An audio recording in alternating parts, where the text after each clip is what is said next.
Hey up folks, welcome back. So I'm back here at my 1980s school desk and I've been sent a rucksack to take a look at, which is this one here. So before we take a look at it, usual disclaimer, I've been sent it for free. The reason I wanted to look at this is because I think for the price it's really good value, and I did tell the company as well that I'd be comparing it directly to my Carrymore Ridge 32, which I've got behind me here, and they were happy for me to do that. So they haven't said that I need to say anything specific about the bag, or told me how to test it or how to review it. So we're going to take a look at it today and see what we think.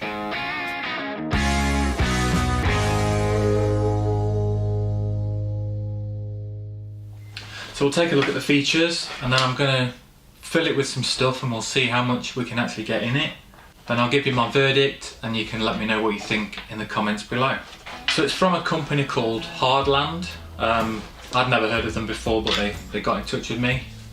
It's a 30 litre, they call it a tactical backpack, and it's pretty much, if I open it all up, it's got a really large main compartment with one sort of pocket at the back there just to slot things into, and everything else just one big compartment. So I think we're going to get quite a lot of stuff in there. The zips feel quite chunky, quite heavy duty. The fabric as well feels really thick. I think it's made from polyester, but yeah, it's a really thick fabric. And then on the front or back, I don't know which way around it is, the front of the rucksack I guess, there's a big pocket here, and then you've also got this extra one on the top here for easy access or quick access to things that you might need as well. There's also two lots of straps here for trekking poles or axes if you're into bushcraft and that sort of stuff. There's straps across the bottom as well, so you could strap your tent underneath. You can also use these as compression straps. If the bag's not full, you can compress it down so it's easier to carry and you don't have things moving around in there. On the back, I'll move the straps out the way. You've got quite a thick sort of padded section with an open middle bit to aid airflow, I guess, and stop you sweating as much as guys normally do when they're out. The straps again feel quite thick, quite heavy duty. There's padding on there. You've got a couple of loops that you could tie things to or carabiner things to, and then you've got the sternum strap here with an elasticated loop on there for slotting things into. I use that to put my camera in when I'm walking around. And then you've got these load straps at the top, so when the bag's fully loaded you can secure these to pull the weight closer into your back. So features wise I'm quite impressed with it, and size wise it looks decent enough, but like I say, we'll see what we can get in it in a minute. In terms of weight, so this is not an ultralight or lightweight bag. It weighs 960 grams, so just under a kilo. The Ridge 32 that I've been using for a while and you'll have seen on my previous videos weighs 740 grams, so it's a 200 gram difference. I'm pretty certain this is a much bigger bag, and the material's a lot thicker as well though, so you can kind of understand where that weight's gone. And all the buckles and straps and zips and everything are a lot more heavy duty, so it's not extra weight because they've skimped on anything, I guess is what I'm saying.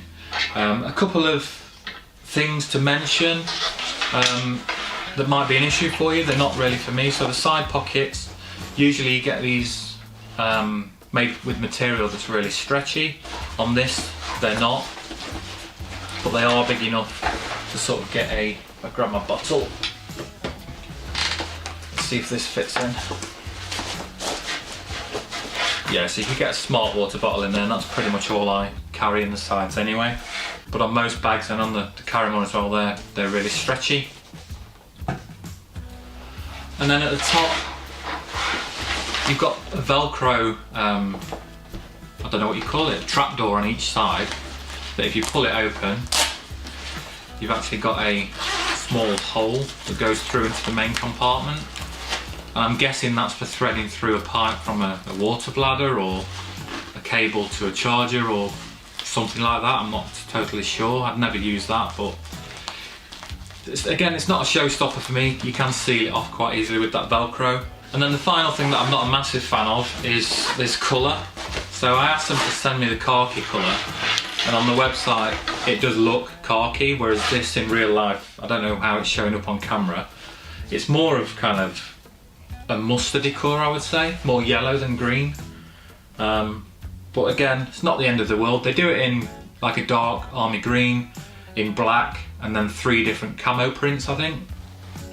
So if you have a look on their website, I'll link it below. You can look at the different colours. And likewise, if this style of bag's not for you, they do a whole range of different ones, as well as clothing, footwear, tents, hammocks, and all kinds of other stuff. So it's probably worth a look. And the final thing to mention is the waist belt. So I've extended this as much as I can. It extends at both ends. I'm a 36-inch waist, and this is pretty much as small as it goes, and it just fits me. So if you're bigger than 36 inches, you probably just want to lose the waist strap. To be fair, I'm probably just going to disconnect that anyway. I don't really use it. So in terms of the price, Hardland have given me a discount code. I think it's 20% off. But if you put that code in at the checkout, it takes this down from $40 odd to I think it's $36, but it translates to about 25 quid. And it's free delivery as well. It'll take 8 to 10 days to arrive, but yeah, it's £25 to your door for that if you use the discount code that I'll put below, which I think is quite a reasonable price for a decent quality, well-made bag. Okay, so I'm going to have a look at how much we can actually fit in the bag, because they advertise this as a 30-litre bag, and the Ridge 32 is obviously advertised as a 32-litre bag, but on that you've got loads of little pockets and side pockets and all that kind of stuff, and it's difficult to get bigger items into it. And this is just pretty much an open cavity, so I'm going to see what I can get in here and see if it could be used for an overnight wild camping bag. Maybe just in the summer when you're travelling lighter and you've not got your big sort of heavier sleeping bags and thicker clothes. But we'll see what we can get in. So I'm going to go with my Lansham 2 tent. We'll put that in first. I'm going to try and Tetris everything in. So tent, sleeping mat. So I've got my Exped Simmat 7. That'll go next to it, right down the bottom. I've got my footprint and pegs for the tent that will slot, pretty sure, between those. Yeah.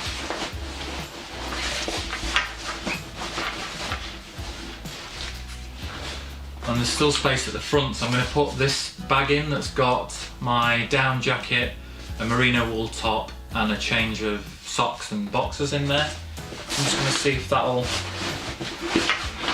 go down the front, and it does. Next, in here, I've got my Ice Flame down quilt. It does pack down small for what it is, but it's still a decent size for a bag like this. I'm going to put that in next, and then we'll see what, if anything, we can get next to it. I'll put my pillow in, so I've got the Trekology Luft 2. I'll go down the side there. My shovel, sanitizer and toilet tissue, that'll go in there as well.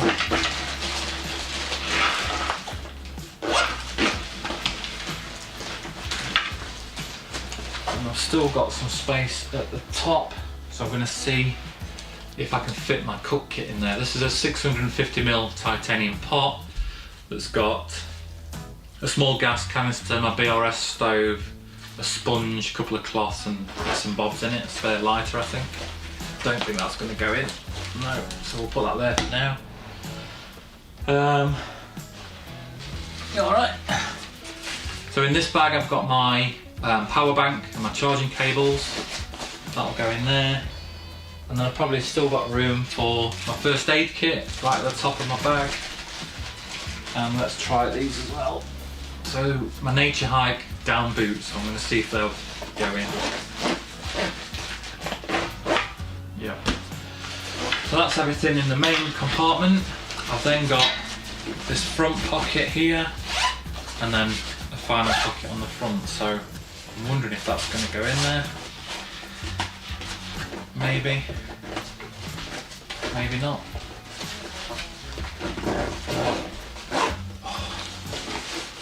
So I'm going to put my smart water bottle in the side. Obviously for an overnight camp I'd have at least 2 of those, or I'd take a water filter as well. I'm not going to put anything else in that pocket for now, but there is still quite a lot of space in there.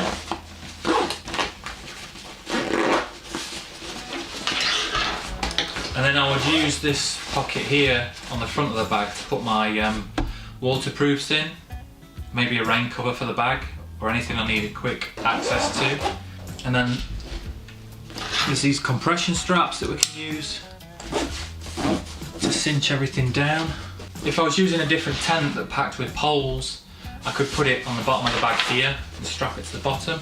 But I'm going to put nothing on the bottom for now and cinch that in as well. There's a strap on this side, and then I need to work out how this works. Probably doing this wrong, but you know, forgive me. So it's quite impressive for a 30-litre backpack. I've got everything in there that I would need for an overnight camp. I haven't got any luxuries. I haven't got a sit mat. I haven't got a frying pan, so it would be, you know, dehydrated meals that just need water and that kind of thing. But if you want to pack small and light, then yeah, it's a good option, I think. So yeah, I've had to sit down with it so you can see me on camera, but the straps feel really comfortable, and as I said, the padding on there is probably 1 inch thick, so that's really comfortable as well. The only thing that's not is this sort of chest strap. As I said, I'm a 36-inch waist. I know it looks bigger, but that's as big as it goes, so I'm going to actually take that off. But yeah, the straps here and the sternum strap are really comfortable, and these, if I can find it, these load straps, if you pull those in, pulling the weight of the bag closer to your back, and it makes it a lot more comfortable. One of the problems I have with the Carrymore bag is it's okay to start with, but after 6 or 7 miles it suddenly becomes really uncomfortable and starts pulling on my back at the bottom. I'm not quite sure why, but yeah, like I say, I'm going to try this one and see how I get on with it. So drop me a comment and let me know what you think below. Give me a thumbs up if you like the bag, thumbs down if you don't. For me, I really like it, so this will replace my Carrymore bag now, and I'll use it on my day hikes and walks. And obviously, I'll use it a few times and I'll report back and give you a longer term review. But first impressions, I think it's really good. Great value for money, and I'm looking forward to taking it out. So thanks for watching. Don't forget to whack subscribe, and I'll see you in the next one. Bye!